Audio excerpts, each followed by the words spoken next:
last 24 hours before we leave Carnegie.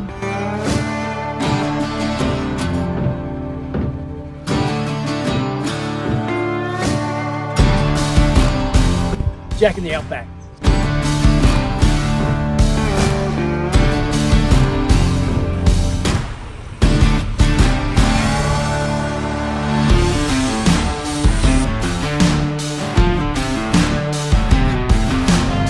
With only a couple of days to go here at Carnegie Station, I am in full pack-up mode. Excited and sad because this place has been amazing, but it is what it is and we can always come back. So, pack-up mode. Got to pull the awning in, but everything's covered in red dust. So I really want to make sure that it's clean before we actually fold it back in.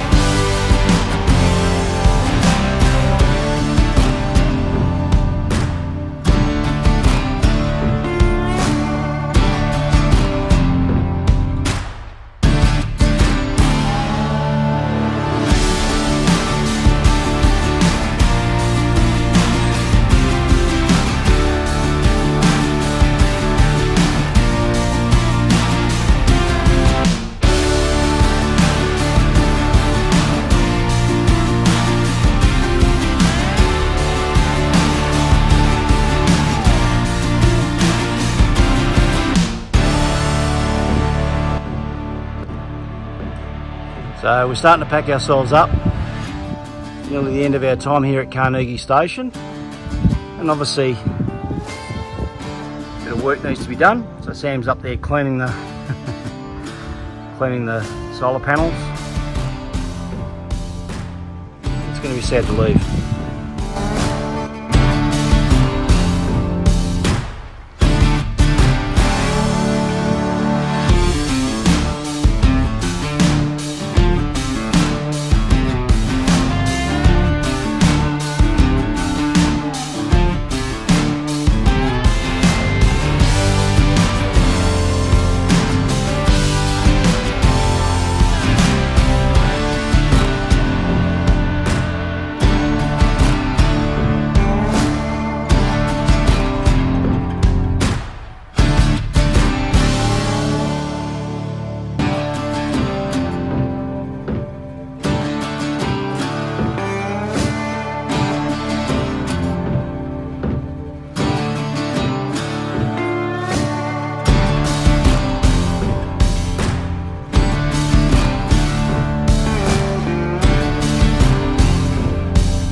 last 24 hours before we leave Carnegie. And our last task, how do you feel? Yeah, it's good. It's a good opportunity to get up and explore the country. So we've actually gone right up into the northeast boundary, right up on the edge of the desert. In fact, we've actually gone over sand dunes and through clay pans, and we've actually gone past the actual borders of the pastoral lease, checking on the dams which are up this way. Yeah, they're all pretty low in terms of water and not a lot of cattle around, although this one that we've just stopped in at had a few cattle floating around. I've seen a few emus, a couple of camels. But it was a good opportunity just to go and drive around and check out the country. So, but yeah, 24 hours.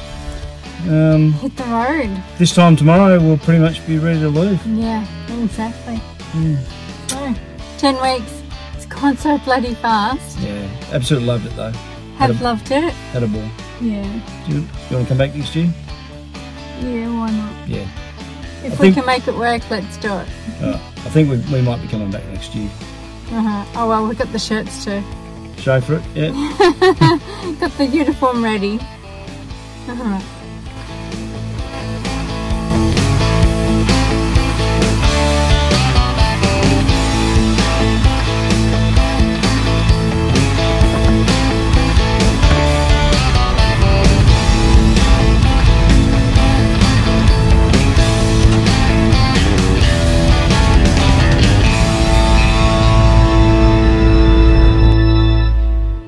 Feral control is an important activity on the station. Camels, whilst they may not necessarily impact the cattle directly, they do very much impact indirectly through destruction of infrastructure. They will run down fencings, they will break water lines to get at water, and will eat through food sources, whilst dingoes and wild cats will attack the calves. So feral control is done both internally and through the use of external contractors. Shooting from both the air and the ground, and also the use of baits.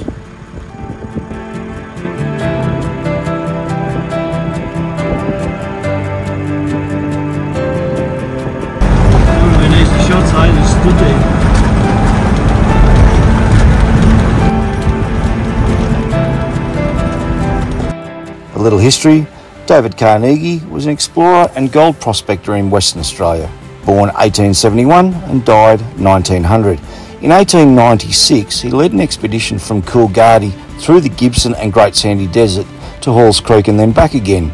And much of that area through which he intended to travel was unexplored and unmapped, and Carnegie hoped to find good pastoral or gold-bearing land. It is where Carnegie Station gains its name and begins its own story. The station is located on the western edge of the Gibson Desert and the southern edge of the Little Sandy Desert, north of Lake Carnegie, right on the original Gun Barrel Highway. There were three main reasons for the construction of the Gun Barrel Highway. The first was to provide access for a future meteorological station which was needed to forecast upper winds prior to the testing of atomic weapons in South Australia. The second was for instrumentation along the centre line of fire for rockets launched from Woomera. The third was to allow surveyors to continue mapping little-known areas of outback Australia. A consequence of the construction was the completion of the first east-west road link across the centre of Australia. Carnegie Station itself is nearly 1 million acres, with sister stations next door at Wongawal, 130 kilometres away, and then Yelma and Nimminja, with the home station down at Waroona in the southwest of Western Australia.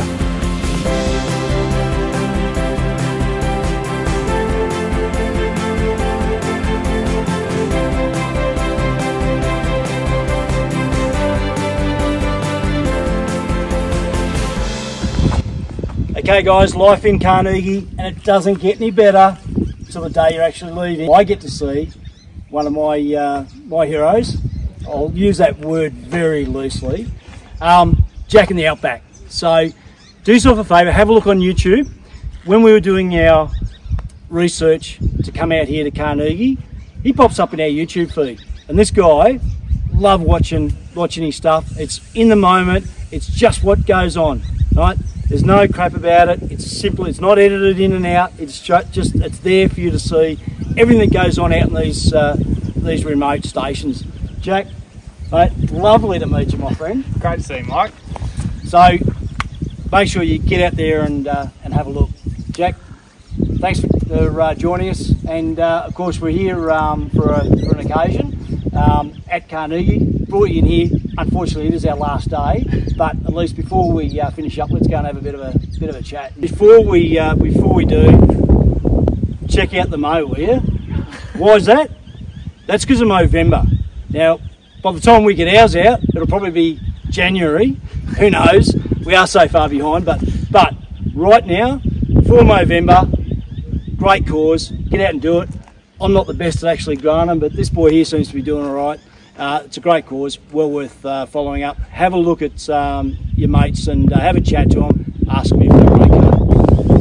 130 odd k's between the homesteads. If there is a need out here, you're often isolated. You're often on your own. And if there's a need out here, you need to know that there's someone else that's out there to support you.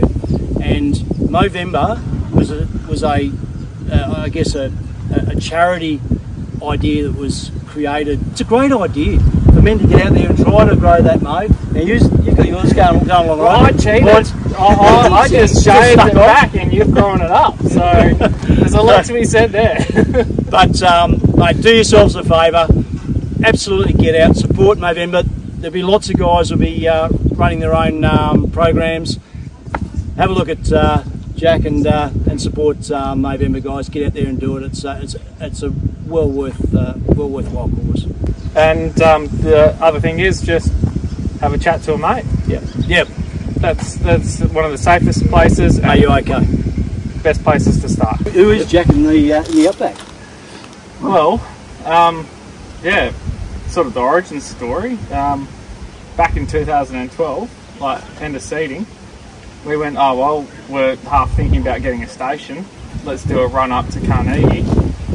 And from Esperance we set out and went on call it the Great Camel Adventure, because we were coming up to have a look at Prenty Downs, which we ended up buying. But yeah, 2012 was the first time I got onto the station and had a look at it and just went, oh, this isn't actually that bad. Wouldn't be a terrible idea. Yeah, it was a few years later that we actually decided to buy the station, and I moved back from Ballarat.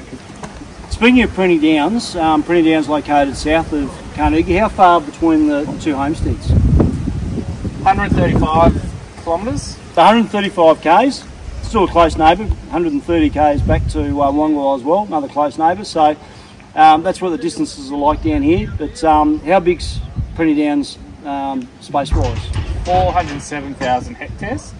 So it's just shy of 1 million acres in old money. And interesting you bring up the distance, 135, because 135 from Wongwall to here, 135 from here down to Prenty, 120 over from Prenty to Wongwall. Yeah. And they're all the same distance because it was one station. Yeah, once upon a time ago. Yeah. And we have a significant amount of Lake Carnegie on our property as well. Actually, we've got more Lake Carnegie. Yeah, we've got more Lake Carnegie than Carnegie Station does. Yeah. One thing I've learnt, certainly watching your vids and also since we've been up here, you guys are probably more innovative than most others in the areas, from what I gather. Your use of cameras, electronics and sensors and that sort of thing. It's an area of interest to me. Love technology, wherever we can use it, we do. So in the world of John Deere and broadacre cropping, it was how much can we save by using technology, and it was using auto steer to increase your workable hours. It's using coverage maps so you don't accidentally spray the same spot twice, and then it was going to section control so you didn't waste even a litre of chemical. In the first year that we used section control, so that's allowing a boom spray to turn off and on automatically as it comes to an area that is already sprayed, we saved enough money to pay for the system itself. So it paid for itself in the first year, and it's just taking that same lens and putting that into your pastoral operation, because here we're fortunate that we don't have bountiful rivers and creeks everywhere, that we could actually manage the water, which meant we could manage everything that lives. You know, dogs need water, camels, horses, donkeys, cattle, everything needs water. They are both the threats and the assets to the operation. So if you can control the water, you can control the animals. And so then it was just implementing each stage of being able to control and manage that water. And we investigated, you know, technology about, you know, reporting at tank level. And we went, well, that costs a lot of money. We reckon we can probably do that ourselves. And we came up with a solution. Yeah. And it was just dropping the cost. Like a mill run here costs almost $5,000 a week, I think it is. Yeah, if you're doing a mill run from the air and you see a tank that's you know, that seems to be low, or you know, whatever, are you in a position to be able to land anywhere, or do you have to then return to that later? No, you can land. Yeah, so you're in a position to be able pretty much anywhere if you need to drop. We joke that every problem on the station can be solved with an ammo tin. And an aeroplane. Because everything fits into your ammo tin. Because you can take an impeller, you can take everything in the plane. Yeah, okay. And so, yeah, the size of a, you know, normal lunchbox. I'll say almost every road you can land is an on. airstrip. We design our roads to be wide enough that you can land. Yeah. And get And to it. yeah, and there's no point in installing a new water point if you can't fly if you can't land the plane there. Well, you're going to be there clearing land anyway. Yeah. Build an airstrip. Yeah. Oh, very cool. So how many bores are you running out there then, roughly? 33. 33, and you can land next to pretty much every one of them if you need to. Yeah. That's very cool. And then, you know, it comes down to how close you want to land. The furthest you ever have to walk is a kilometre. Yeah, I think, as I said, that, you know, I've seen that through your own vids and what I've learned and what I've seen here. I can see how technology and innovation in this day and age out here is absolutely vital. The ability to be able to find ways to utilise it. Well, that's where the YouTube again comes into it, because it allows us as the producer to share directly with the consumer what it's like. You know, people miss that country cousin relationship. You know, not everyone is in the position that you are, that you can, you know, set up and go on the Great Aussie Odyssey. Absolutely. And it allows other people to live through your eyes. So that's what this also does as well. Lets people have a look, and for us, lets us, like your channel, lets us research and go, well, actually, is that the way we want to go to get up? So you've got your own YouTube channel. Yes. Yep. And in that, I've noticed a lot of, you know, your road sense where, you know, you've got heavy vehicles coming, you're on 40, you get out of the way, which, from a truck driving perspective, a lot of people get frustrated with people towing a caravan having never had any experience on the road in a heavy vehicle. And you guys, with your courtesy, as a good example for people, you're displaying that, and it's pretty awesome. There is nothing probably more that I've noticed on the road is the amount of, what's that? More frustrating. Yeah, more frustrating. But the nothing I've noticed more is the amount of vehicles, tourers out there with other state registrations. So they might be in, say, the Northern Territory from WA or something like that, or on outback dirt roads, and they don't have UHF. They don't have the ability to communicate. One thing that we've found is we've had a really good rapport with the truck drivers, even to the point was that was down north of Meekatharra. Yes. Truck driver actually even come up and said, "Oh, that's a Victorian that's got a UHF." How amazing is that? We called up first, so we called up because we saw him coming up behind us, and he goes, "A Victorian with UHF." Go, yes, we are. We did hear that conversation earlier. Yes, we do have UHF. But we just, it blows my mind that people just don't understand the importance of that ability to be able to communicate. But not only the safety aspect, but not only the communication, the awareness. As you say, even if you don't have a UHF, at least have the awareness. You've got a big roller coming up behind you and you're pulling a caravan, just pull over. Don't put your foot down and try and race him up to the next stop. just pull over, let him go through, because 9 times out of 10, those pulling the caravans shouldn't be in any hurry to be anywhere. Yeah.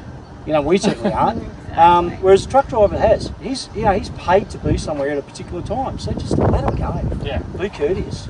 Also, the loads are horrendous on trucks. Well, also, yeah, if you fully think, loaded, and they've got 4 trailers. You know, they're big road trains. Yeah. but thinking about it, a lot of caravans out there, people don't have GVM upgrades. They've just gone and bought a Prado, a 200 series, or anything. They've never towed a trailer, and they're whacking 4.5 tonne behind it. Overweight. Well, sorry, 3.5 tonne, and then 3, 4.5 by the time they throw in the Twix bar and can of Coke. That's it. I would hazard to guess that if you're not towing with an American truck, that there would be probably a large percentage of vehicles that are towing that are outside their correct weights. Now, you get a lot, and I've had this conversation with a lot of nomads and that we've come across. They go, yeah, you know, my vehicle's rated to tow 3.5 tonne and my van's only 3 tonne. Yeah, okay. But then what about your boat loader that you've got up on the top? You know, what about the fact that you've got 3 kids sitting in the back seat, the dog, you've got all your luggage and everything else, your fuel can, and you know, account for. Oh, you've got the long range fuel tank, the accounted for all those. Yeah, you know, it's okay. I'm pretty close. Well, I would guarantee that they haven't had their utes, their rigs and their vans fully weighed.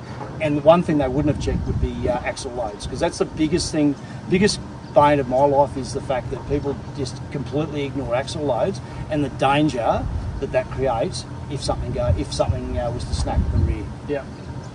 So one thing that we've when watching your channel, I appreciate it. Yeah, you watch our channel? Is we haven't actually gone over the rig itself.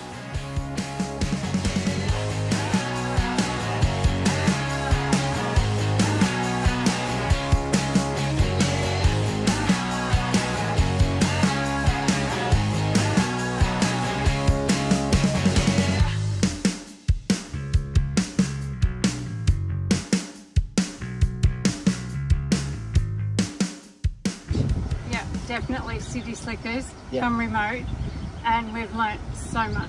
Yeah. Well, it would be a surprise to most people watching either of the channels if they're familiar with us, but Jasmine and I both grew up in the city. Yeah.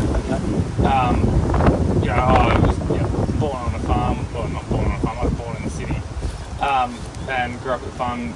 But that was only until I was 10. Yeah. Then I was in the city.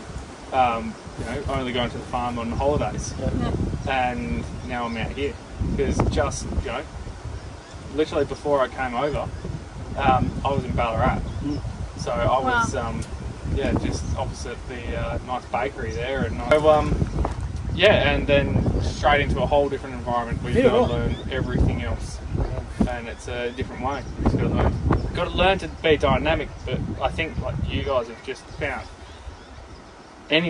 Anyone has capacity. And use the old saying, jack of all trades. Where you sort of, whether it's electrical or whether it's plumbing or whether it's concreting, and that's the thing about out here, is you don't have to have those skills when you get out here. You just got to be prepared to learn them. Yeah. You know, and you've got to be prepared to adapt, and that's what it's such a great environment to learn. And if you don't know how to do it, Google knows a lot. Yeah. Yeah. If you've got internet. So, do you have internet on your Starlink? rig? Yeah. We've got Starlink. So at the moment, it's tucked in under a pillow on the bed. But certainly, once we stop, we just throw the unit out, and away she goes. And Starlink's the best thing for full-time travellers in particular, or for wanting to get off-road, off-grid, out in the well away from the towns. Starlink has just been a godsend. At some point, you've done the muster, you've been out here for a while, you've gotten right into it, and then you've got the tourists coming in. Yeah. How was your attitude towards the other tourists? Were you sitting there going, "Oh, you guys have no idea. Like, why aren't you more prepared?" Normally don't get too strung up on the little things. We just so if someone asked me 5 times, the same person asked me 5 times if we have beer. Let's go. Like I said, the other 4 times, mate, we don't have them. Just laugh it off and we move on. I don't get frustrated by that. I just, but what I do, like Sam was saying, I just make sure that I know all the historical information and all the bits and pieces, so I can just change the conversation as we move it back. And it was just going to be like with your YouTube channel. What are your goals? What do you want to achieve? So the story around the YouTube channel in the first place is probably where we should start. Is that when we sold up and we told our kids that we're done, we're out, we're travelling. They're on their own. Yep, they're out of the nest and they're all adults on my Inheritance is on the road. See you later. So we're going to spend it all. Oh no, they get an inheritance. Well, It's like we did say to them we're going to leave you $50 and a slab of beer, and they said, well, what's the $50 for? And I said, that's to buy pizza for a slab of beer. That's what you're going to be left with. But no, look, and the question was, well, how do we know what you're doing? When we said, well, you guys are the young bucks, you're the ones that have got all the social media. So what do you want us to do? YouTubes? Yeah. Oh, okay, well, let's do YouTubes then. So we really, and people say that. Everybody will say they only really do YouTube for their own family or whatever, but it was, quite honestly, it was a genuine response to the kids' question.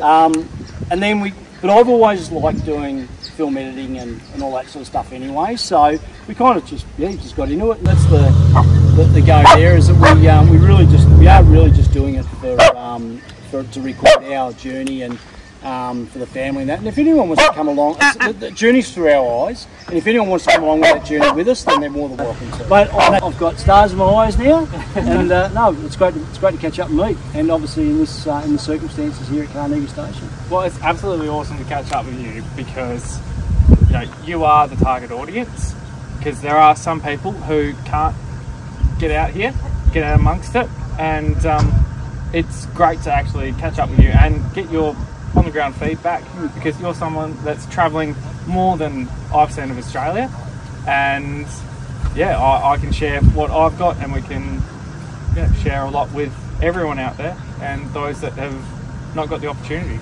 No, you just got to get out there and give it a crack.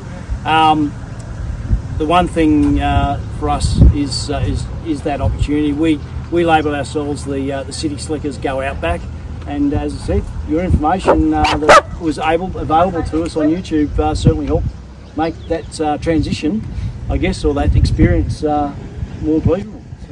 Supported by a vast number of volunteers and supporters, the Royal Flying Doctors Service provides a lifeline for those that live, work and travel in rural and remote Australia by providing 24-hour emergency services. Charitable donations are always willingly accepted.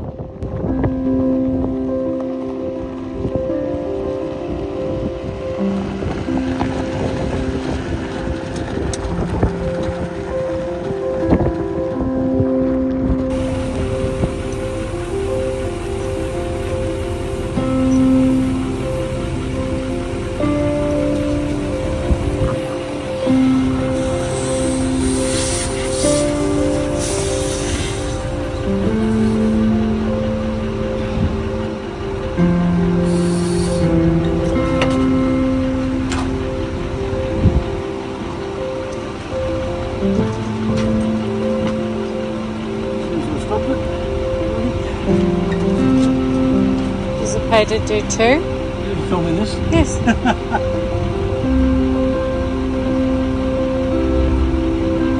So,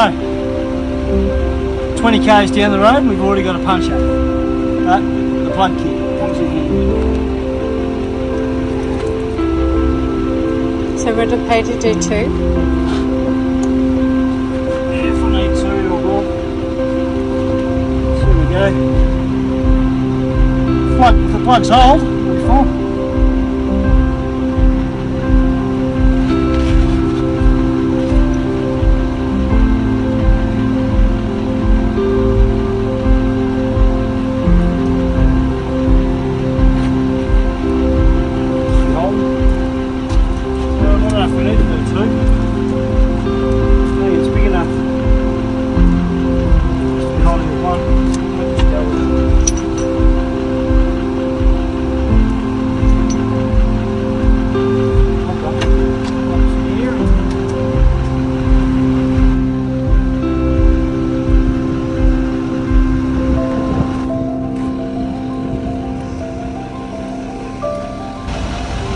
So that's the plug in, just the one, and it seems to be holding, so I'll just get some air back in the tyres now. I'm running the compressor off the caravan at the moment.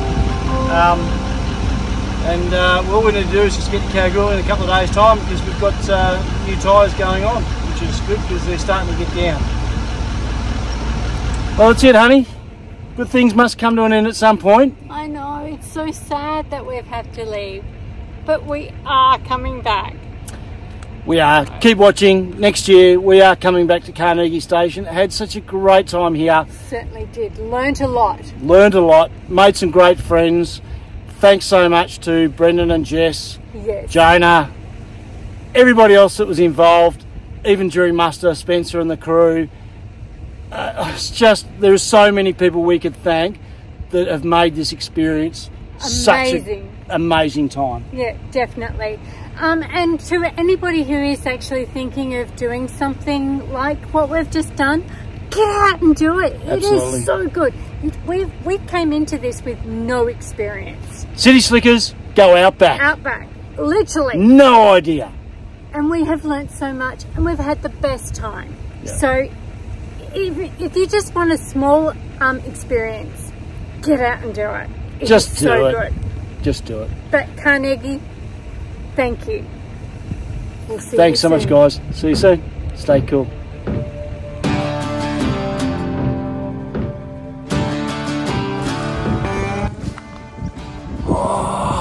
Crikey! Look what we've just found. It's a xenomorpha, or a stick insect. This one here really looks like a stick insect too, because look at it. It's brown like a stick. It's got little thorny stuff there. The head down here looks like it's a broken stick. Xenomorpha stick